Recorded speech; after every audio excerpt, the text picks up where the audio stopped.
जगदलपुर के महुपाल बारी गांव के आंगनबाड़ी केंद्र लइका मन बर दुर्घटना के आलम बने हुए हैं। आपला बता दन कि कुछ महीना पहली एक वाहन के टक्कर ले आंगनबाड़ी केंद्र के कालम टूट गए रहिस। कुछ ईटा और गिट्टी आज भी छत में लटके हुए हैं, जिन कभी भी लइका मन ऊपर गिर सकत है।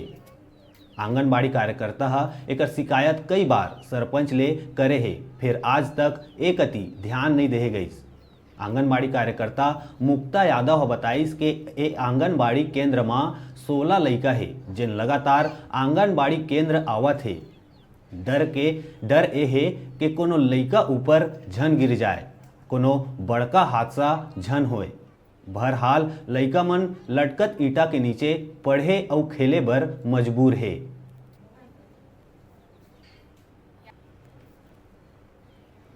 अच्छा, ये जो आंगनबाड़ी केंद्र है कौन से गांव का है? मोहपाल बारी का। क्या समस्या है इसमें?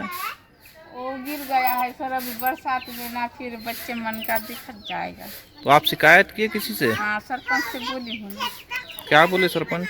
सरपंच बना दूंगा बोल के बोले, लेकिन नहीं बना दे रहे। हो गया इसको?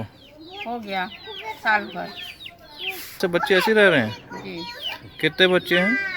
बच्चे 16 हैं।